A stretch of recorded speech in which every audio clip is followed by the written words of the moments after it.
All right, what up, people? It's your boy Chig, and you are through to Chig Flicks, the place where you can get movies, movie reviews, TV reviews, Netflix reviews, whatever reviews that drop on here. I will drop them on here. One of the things I might even start doing on here is doing Chig reacts to certain things like music, songs that come out. So a lot of new hip hop that drops, a lot of new, whether they're UK or US. I'm gonna react to them. Some grime tracks that drop.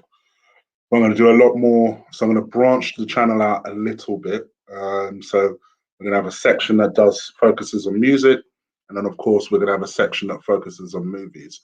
I promised you 5 reviews. You're gonna watch them drop. This is the first of those 5 reviews, and that is on Men in Black International. So I know this is a movie that's dropped very recently on Sky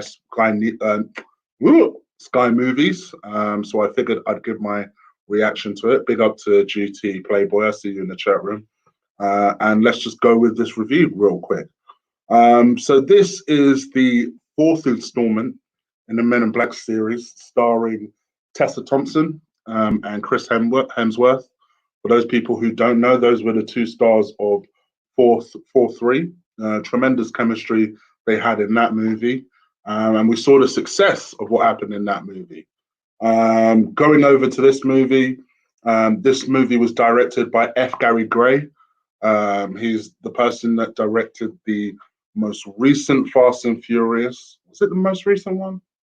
Was it number 7? I think it was number 7, actually.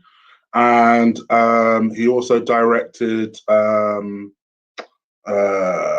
Straight Outta Compton, which is a movie I like. He's a director I like. He's directed a lot of movies over the years. Those are just 2 of the most recent prominent ones that he's done.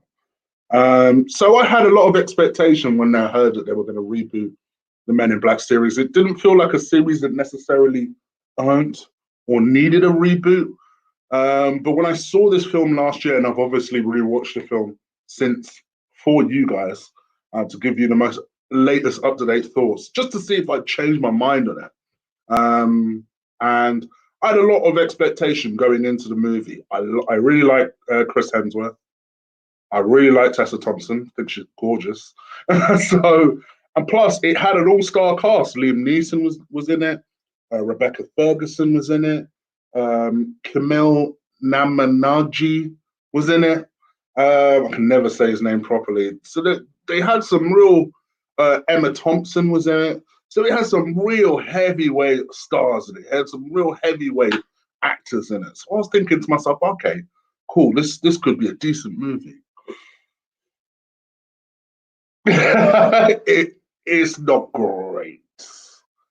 The problem that they had with this is that they kind of tried to, it's almost like, I'll tell you what, to me, I compare this movie to what I was worried that Bad Boys 3 was going to be and what ended up happening in Transformers 4.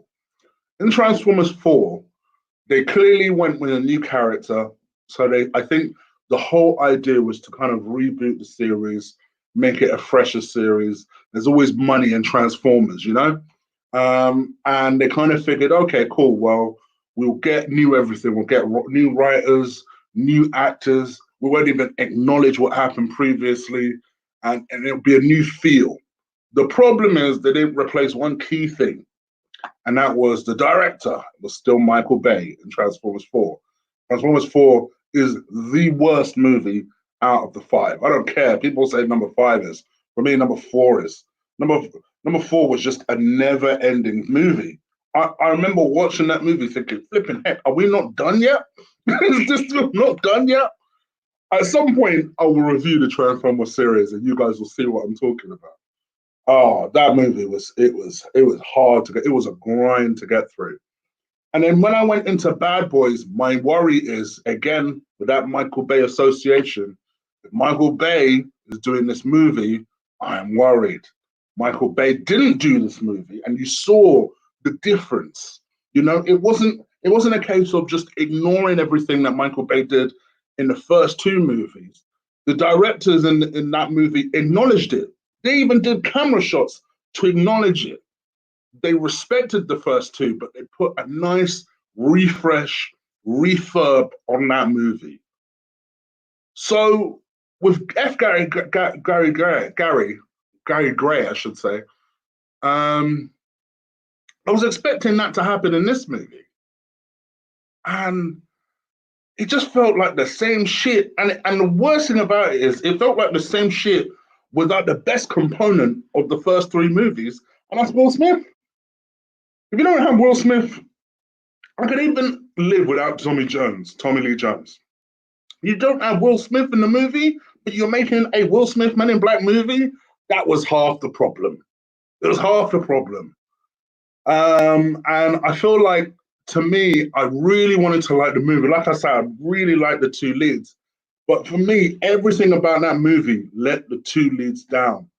I actually think if it wasn't for the fact that Tessa Thompson and Chris Hemsworth have clearly very good chemistry, I would have walked out on this movie. It was such a scattered storyline. It was such a predictable storyline, but it was such a scattered way of getting there. It was just like, oh no. It felt like this should have been rewritten immediately. In fact, watching it, it felt like somebody had the idea to rewrite this, sneaked a piece of it in the script, and it doesn't feel like anything that Gary Gray would have come up with. It just feels like a really bad homage to the first three movies. I, I weren't impressed. I didn't like it. And it's a shame because I like the leads. I can't, this is not me hating on Thor. I like Chris Hemsworth. I like everything he's in. I do. I don't normally like Pretty Boys. I like him in everything I see him in. You know, in a film called Rush, which I will review at some point. I'm an F1 guy, and he does an excellent job of the portrayal that he does in that movie. And I will review it. I don't want to spoil too much about that storyline because I will review that movie. I love that movie. You know, there are certain he does occasionally with Chris Hemsworth. He does pick a couple of bad scripts. This was one of them. To me, if I was to honestly advise you guys, because like I said, I know this has recently dropped on Sky, to see this, I would strongly recommend against it. It's not a great movie. They tried, bless them, Tessa Thompson and Chris Hemsworth. I personally, prior to seeing this movie, would have liked to have seen a second kind of threequel, just to see what they do with the storyline of the two. But after seeing this movie, I actually think Sony just need to tap out on this Men in Black, so at least for a minute. Give it 10 years or so. And then if you want to reboot it properly. It's a shame. They did try. Clearly, Tessa Thompson had the lead role here. She had the Will Smith type of role here. And Hemsworth was more of a kind of a support character. But yeah, to me, there was nothing cute about the movie. There's even a Thor reference, which I didn't even think they earned. It was just, I wasn't happy with it. For me, I'd give this a pass. But you guys, let me know what you think. Leave it in the comments below. And like I said, I promise you guys 5 reviews. That's 1 down, 4 more to go. I'll be dropping that over the course of today. Some of them will be live, some of them won't be. So make sure you catch that. And I'm out for now. So take care, people. Peace.